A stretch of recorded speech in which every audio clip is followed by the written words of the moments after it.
नमस्कार दोस्तों, स्वागत है आपका अपने YouTube चैनल हिंद गुरुजी पॉइंट। और हम बात करते हैं आपकी बेहतर शिक्षा की। तो ज़्यादा समय बर्बाद न करते हुए चलते हैं अपने वीडियो पर। और हमने आपको बौद्ध धर्म के जितने भी क्वेश्चन आपकी परीक्षा की दृष्टि से बनते थे वो बता दिए। अब जैन धर्म के अंदर से जो भी आपकी परीक्षा की दृष्टि से केवल यूपी पुलिस, दिल्ली पुलिस और कांस्टेबल, मैं IAS और PCS लेवल की बात नहीं कर रहा हूँ, न CGL की बात कर रहा हूँ। इस परीक्षाओं की दृष्टि से जो क्वेश्चन जैन धर्म से आपके बनेंगे वो सब मैं इन 2 वीडियो में लगभग खत्म हो जाएंगे, एक आज और एक अगली वीडियो में, तो मैं कंप्लीट करा दूंगा। इसके बाहर आपका एक भी क्वेश्चन नहीं जाएगा। ये आपको तब महसूस होगा तब आप लोग एक बार परीक्षा दे करके आ जाएंगे कि कितना क्वेश्चन के अंदर से आपको मिल पाया है। तो ज्यादा समय ना लेते हुए करते हैं अपनी वीडियो को शुरू और चलते हैं प्रश्न नंबर 1 पर। तो आज का हमारा जो टॉपिक है वो है जैन धर्म। तो जैन धर्म से जो भी प्रश्न बने वो हम आपको इस वीडियो में अगली वीडियो में डाल देंगे।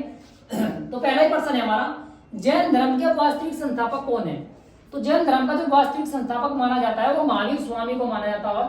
और कभी कभी ये भी पूछ लेते हैं कि कौन सा तीर्थकर थे, तो ये 24वें तीर्थकर थे। ठीक है, तो जैन धर्म के जो अनुयायी होते हैं जो उसको प्रसार और प्रसार करते हैं उसको ही तीर्थकर कहा जाता है। ठीक है, अगला प्रश्न है प्रश्न नंबर 2, जैन धर्म के कितने तीर्थकर हुए? तो देखो जैन धर्म के टोटल जो तीर्थकर हुए वो 24 हुए हैं और 24वें कौन थे? महावीर स्वामी। अगला जो प्रश्न, एक प्रश्न जो बनता है वो ये बनता है कि जैन धर्म का प्रथम तीर्थकर कौन था? जैसे टोटल 23 हुए तो प्रथम कौन था? तो प्रथम थे ऋषभदेव। पता नहीं कितनी बार परीक्षाओं में ये पूछा जा चुका है, तो ये याद रखना। टोटल कितने तीर्थकर थे? 24 थे। प्रथम कौन था? ऋषभदेव था। और 24वें तीर्थकर कौन थे? वो महावीर स्वामी थे। ठीक है, चलते हैं अगले प्रश्न पर। प्रश्न नंबर 4, 23वां तीर्थकर कौन था? देखो ये भी कितनी बार पूछा गया है परीक्षा में। ये इसलिए पूछा गया क्योंकि भारत का एक राजा भी था। तो 23वें जो तीर्थकर थे वो थे पार्श्वनाथ। ठीक है, ये काशी के राजा सूर्य अश्वसेन के पुत्र थे। यानी काशी के जो राजा थे सूर्य अश्वसेन, उनके पुत्र थे कौन? पार्श्वनाथ। और ये जैन धर्म के 23वें तीर्थकर थे। तो एक ही जगह से 3-4 क्वेश्चन बन गए। टोटल तीर्थकर 24, प्रथम ऋषभदेव, 24वें महावीर स्वामी और 23वें थे पार्श्वनाथ। कभी कभी प्रश्न में ये पूछ लेता है, इसलिए मैंने ये लाइन लिखी है कि पार्श्वनाथ जो थे वो कहाँ के राजा थे या किसके पुत्र थे? तो एक ही प्रश्न के अंदर थे 3 उत्तर आपको मिल गए। तो काशी के राजा थे और सूर्य अश्वसेन के ये पुत्र थे। ठीक है, तो अच्छे से आपको समझ में आ गया होगा। चलते हैं अगले प्रश्न पर। प्रश्न नंबर 5, पार्श्वनाथ की शिक्षा कितनी थी? ठीक है, तो पार्श्वनाथ ने सबसे पहले जो है पार्श्वनाथ ने ही जैन धर्म में शिक्षा दी थी। तो 4 शिक्षाएं थी इनकी। तो 4 शिक्षा क्या थी? अहिंसा, सत्य, अपरिग्रह और अस्तेय। देखो थोड़ा सा मैं बता देता हूं कि अहिंसा क्या है। जैन धर्म में अहिंसा का मतलब होता है किसी भी जीव की हत्या न करना, यानी कि किसी भी जीव को न मारना। ठीक है, दूसरा है सत्य। सत्य का यह मतलब हुआ कि आदमी को हमेशा सच का ही साथ देना चाहिए और सत्य ही वचन कहने चाहिए, चाहे बात किसी की अच्छी हो या ना हो, लेकिन आपको हमेशा सत्य का ही साथ देना चाहिए और सच ही हमेशा बोलना चाहिए। अपरिग्रह का मतलब होता है जरूरत से ज्यादा अपने पास संचित न करना। जैसे अगर हम एक साल में 2 क्विंटल गेहूं खाते हैं तो हमें केवल, और हमारे जो खेतों में हुए हुए 10 क्विंटल गेहूं होंगे, तो हमें केवल 2 क्विंटल गेहूं का ही स्टोरेज अपने पास करना चाहिए। बाकी के 8 क्विंटल जो जरूरत है ना दे दीजिए या बेच लो आप लोग। ठीक है, आप तो बेचती हैं, तो जितनी जरूरत होती है उतना ही अपने पास संचय करना। या तुमने देखा होगा कि अगर हमें एक साल में 3 जोड़ी कपड़ों में हमारा काम चल जाता है तो हमें केवल 3 जोड़ी ही कपड़े अपने बनाने चाहिए, न कि 50-60 जोड़ी, क्योंकि वो फिर व्यर्थ जाता है। तो यहाँ पे अपरिग्रह का मतलब होता है जितनी जरूरत होती है उतना ही संचय करें, बल्कि जो जरूरत से ज्यादा अपने पास संचय न करना किसी भी वस्तु का। चौथी जो शिक्षा है वो है अस्तेय। अस्तेय का मतलब होता है चोरी न करना। चोरी का मतलब किसी भी प्रकार की चोरी, जैसे झूठ बोलना, ये भी एक चोरी है, तो ये भी अस्तेय के अंतर्गत ही आता है। तो ये एक ही क्वेश्चन के अंदर से 4 क्वेश्चन बन गए और 4 शिक्षाएं थी जो कि पार्श्वनाथ ने दी थी। अब वैसे तो जैन धर्म में 5 शिक्षाएं चलती है, लेकिन 5वीं कहां से आई वो भी आपको बता देते हैं अगले प्रश्न में। प्रश्न नंबर 6, महावीर स्वामी की शिक्षा थी। तो जो 5वीं शिक्षा जो आई ब्रह्मचर्य वो महावीर स्वामी ने दी। तो टोटल जो अब जैन धर्म में जो शिक्षाएं चलती हैं वो 5 शिक्षाएं चलती है। 5 ही पॉइंट इसके अंतर्गत आते हैं। 4 जो है वो पार्श्वनाथ ने दिए और 5 जो है महावीर स्वामी ने वो ब्रह्मचर्य दिया। कभी कभी प्रश्न में ऐसे ही पूछ लेता है कि जो ब्रह्मचर्य है शिक्षा के अंतर्गत वो किसने दिया? तो महावीर स्वामी ने, या महावीर स्वामी की एक शिक्षा जिसने जो बताई तो ब्रह्मचर्य। ठीक है, थोड़ा सा क्वेश्चन को घुमा फिरा के पहले आपको दोनों तरीके से पता होना चाहिए। चलते हैं अगले प्रश्न, प्रश्न नंबर 7, महावीर स्वामी का जन्म कहाँ हुआ था? Very important question. तो वैशाली में हुआ था, वैशाली की जगह है कुंडग्राम, वैशाली में कुंडग्राम। और देखो इसका जन्म, एक ही प्रश्न से दो उत्तर बनेंगे, एक तो जन्म कहाँ हुआ था और कब हुआ था। तो देखो विद्वानों का अलग अलग मत है, कुछ तो मानते हैं 599 ईस्वी पूर्व और ज्यादातर लोग मानते हैं सन 540। ठीक है, अब कंफर्म क्या है, मैंने तो आपको दोनों बता दिए, या तो आप सन 540 ईस्वी पूर्व मान लो या 599 ईस्वी पूर्व। तो जब भी आपके वहां पेपर में अगर देगा तो इन दोनों में से एक दिया होगा, दोनों कभी नहीं देने का। कंफ्यूज बिल्कुल मत होना, नहीं तो वो क्वेश्चन जो है विवादों में चला जाएगा। ठीक है, फिर आगे आने वाले टाइम में उसका जो कॉमन अंक सबको मिलता है, लेकिन ऐसा कभी हुआ नहीं कि इस तरीके से दोनों दे दी हूं। तो ध्यान रखना 540 भी और 599 भी। ठीक है, चलते हैं अगले प्रश्न, प्रश्न नंबर 8। महावीर स्वामी के माता पिता का नाम। मैं माता पिता और दोनों के नाम बताऊंगा, कभी माता का नाम पूछ लेते हैं, कभी पिता का नाम पूछ लेते हैं। तो महावीर स्वामी की माता का नाम था त्रिशला और पिता का नाम था सिद्धार्थ। ठीक है, अगर ऐसा पूछा है महावीर स्वामी के पिता कौन थे तो सिद्धार्थ, महावीर स्वामी की माता का नाम क्या था तो त्रिशला। ये दो चीज पूछी जाती है माता पिता के बारे में। अगला प्रश्न जो बन रहा है प्रश्न नंबर 9, महावीर स्वामी की पत्नी व पुत्री का नाम। एक ही प्रश्न में मैंने दो उत्तर ले रखे हैं ताकि आपका टाइम भी बचे और ज्यादा आपको लिखना भी ना पड़े। तो अगर मैं सही कर सकता हूँ महावीर स्वामी की पत्नी का नाम, महावीर स्वामी की पुत्री का नाम, तो मैंने एक ही प्रश्न में दो उत्तर ले लिए। तो पत्नी व पुत्री, तो महावीर स्वामी की जो पत्नी थी उसका नाम था यशोदा।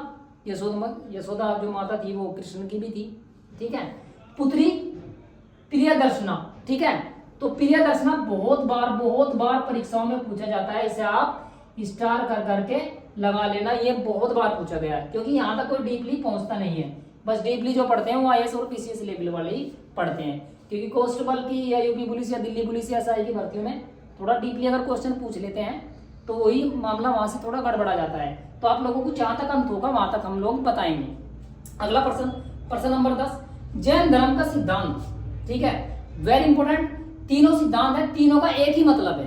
ठीक है, तीनों का एक ही मतलब है, सप्तभंगी। ठीक है, इसे क्या कैसे जानते हैं, सायदवाद के नाम से भी जानते हैं या अनेकांतवाद के नाम से भी जानते हैं या सप्तभंगी सिद्धांत के नाम से भी इसे जानते हैं। तो विकल्प में आपके एक ही आएगा, मैंने तीनों बता दिया आपको, या तो सायदवाद आएगा या अनेकांतवाद आएगा या सप्तभंगी। सबसे ज्यादा बार यही पूछा जाता है कि सप्तभंगी सिद्धांत, जो भी विकल्प में आएगा सप्तभंगी तुरंत लगा देना, देखते हो ऑप्शन में। ठीक है, बाकी ऑप्शन पढ़ियो भी मत। अगला जो प्रश्न है प्रश्न नंबर 11, संलेखना विधि क्या है। देखो संलेखना विधि, उपवास के द्वारा प्राण त्यागना। अब देखो इसमें क्या है कि जब भी कोई जैन मुनि अपनी मृत्यु के कगार पर पहुंच जाता है, यानी कि उसका जो शरीर है वो निष्क्रिय हो जाता है, ना तो वो ठीक से खा पाता है ना चल पाता है, ज्यादा कमजोर हो जाता है, बैठने उठने लायक नहीं रहता, तो उस समय पे क्या होता है वो समाधि लेते हैं। समाधि भी क्या होता है, समाधि लेकर के ना तो वो बात करते और वो खाना पीना छोड़ देते हैं, उपवास रखते हैं, एक व्रत रखते हैं और बिल्कुल खाना पीना छोड़कर 2 दिन 4 दिन 5 दिन के अंतर्गत वो अपना जो है प्राण त्याग देते हैं। तो इसी कहा जाता है संलेखना विधि। अगला एक जो प्रश्न बनता है इंपोर्टेंट प्रश्न, पता नहीं कितनी बार ये परीक्षाओं में पूछा जा चुका है, और केवल यूपी पुलिस, दिल्ली पुलिस और एसआई में नहीं, चाहे बीएड एंट्रेंस एग्जाम हो या एसएससी हो या रेलवे हो, इसमें तो बहुत बार ये प्रश्न पूछा गया है।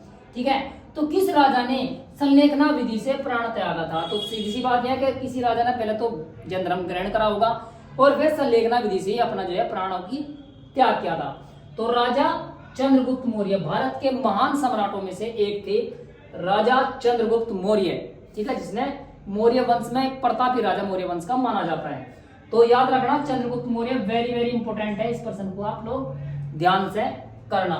एक बार मैं स्क्रीनशॉट आप ले लो, मैं साइड में हो जाता हूं ताकि आप अच्छे से नोट कर पाए। तो मैंने क्वेश्चन को आपको 12 क्वेश्चन के अंतर्गत ही कम से कम 15-16 क्वेश्चनों की डिटेल्स में बता दी।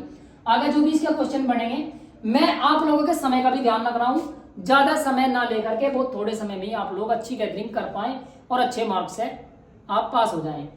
तो स्क्रीनशॉट आपने ले लिया होगा। इसी के बाद मैं आपको 1 मिनट दूंगा आप लोगों की।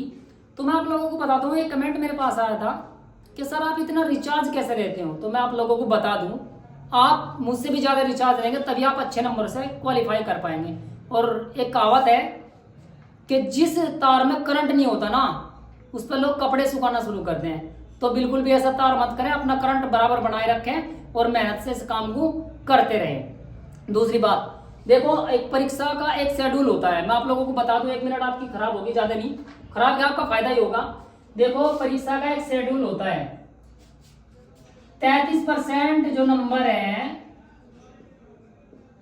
वो तो कोई भी क्वालिफाई कर लेता है, क्योंकि परीक्षा का जो पैटर्न होता है 33% को कोई भी क्वालिफाई कर लेता है, और 50% को जो थोड़ा सामान्य पढ़ने वाले बच्चे हैं वो भी क्वालिफाई कर लेते हैं। लेकिन ये सिलेक्शन हो भी जाते हैं, नहीं भी होते हैं। लेकिन बाकी के जो 10% एक्स्ट्रा बनते हैं, 50 और 10 60, यानी कि फिर 60% पहुंच जाता है। तो इसमें क्या होता है कि जो लोग थोड़ी सी एक्स्ट्रा मेहनत कर लेते हैं वो क्वालिफाई कर लेते हैं, जिसके 60% तक आगे मैं गारंटी के साथ करता हूँ उसे किसी भी भर्ती के अंदर से कोई निकाल नहीं सकता, क्योंकि मैं भी ऑलरेडी 2-3 भर्ती मैंने निकाली है अपनी भी, तो मैं बता दूं, अभी बताऊंगा मैं भी आप लोगों को। तो बस यही 10% का मसला है। तो आपको केवल कोचिंग से, चाहे ऑनलाइन ऑफलाइन या बुक्स आप पढ़ करके ले रहे हैं, तो आपको ये 10% मार्क्स बढ़ाने हैं। इससे ऊपर आप जाओगे तो आप टॉप में जाओगे। 10% मार्क्स आप लोग बढ़ाते ही आप क्वालिफाई कर जाएंगे, बढ़िया नंबर से आपकी गारंटी से आपकी रैंक आएगी और आपका सिलेक्शन पक्का होगा। उसके बाद में जो बाकी के जो 40% बनते हैं, उन 40% में 10% जो टॉपर्स होते हैं वे करते हैं, जो 70% तक पहुंच जाते हैं। उसके बाद में जो बाकी के 10% होते हैं जो बिल्कुल टॉपर्स होते हैं, टॉप के एकदम, वो 80% तक पहुंच जाते हैं। लेकिन बाकी के जो 20% क्वेश्चन होते हैं ना, वो कोई भी क्वालिफाई नहीं करता। ये डिस्क्वालीफाई करने के लिए इतने टफ क्वेश्चन बनाए जाते हैं।